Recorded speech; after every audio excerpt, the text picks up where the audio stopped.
Good morning, my name is Jake Livingston, Planning Operations for Rocky Mountain Black Team, and I'm going to give you an update on the Cameron Peak incident for August 26th. Starting out with the weather, today we're expecting temperatures around 80 degrees, winds out of the west on the ridge tops of 10 to 15. And this afternoon we're expecting thunderstorms in the area. These thunderstorms could produce rain, which would be a good thing, but also they could produce strong outflow winds that could increase fire behavior in certain areas. Starting out with our objectives, the main objective is public and firefighter safety. And then secondly, minimizing impacts to the communities and infrastructure surrounding the fire. As far as operational update for the specific divisions going into Alpha Zulu, on the north side of the fire, we have the 103 Laramie River Road. In that area, they're monitoring the fire activity and prepping structures along that roadway.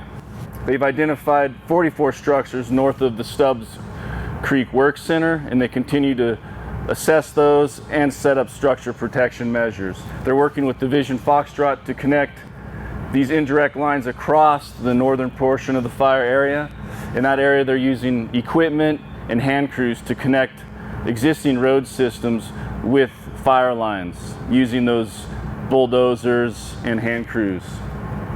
In Division Lima, south of the Crystal Lakes area, they're doing much of the same thing, connecting the roadways, creating dozer lines and hand lines to connect those road systems to create a fire break to keep the fire south of the Crystal Lakes area.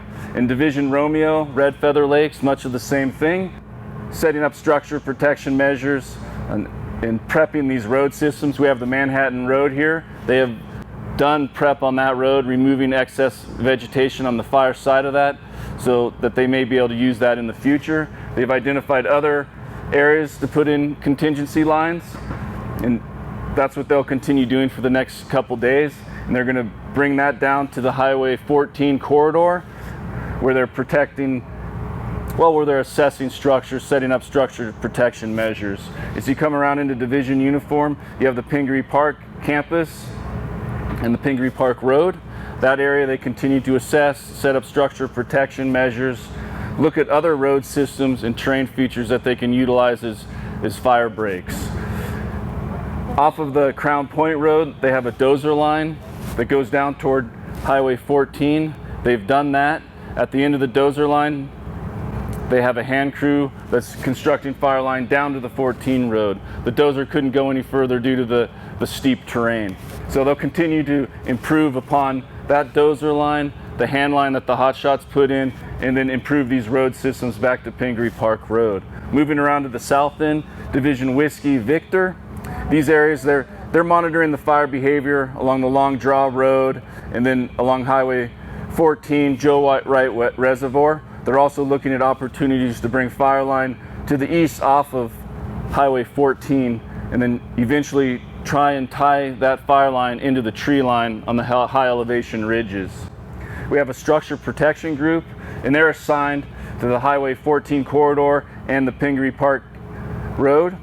And what they're doing is just working down the Highway 14 corridor, assessing structures, setting up structure protection measures, ordering equipment and supplies to do that, things such as pumps, hoses, and other supplies. They also have fire engines that are monitoring this activity close to the tunnel. And as that fire progresses down the highway and slowly backs down toward those structures, they're conducting small firing operations on their terms, not the fire's terms, just to protect those structures. And the areas they're lighting are real small in scale, and all that's going real well. They've lit around several structures over the last several days, and after they do that, they patrol and mop up the hot areas around those structures. They continue to patrol it for days to come just to ensure that all those areas are secure. The intent with the firing operations around the structures is to protect the structures, and that is done by removing the vegetation between the structure and the main fire. Thank you, and that is my operational briefing for August 26th.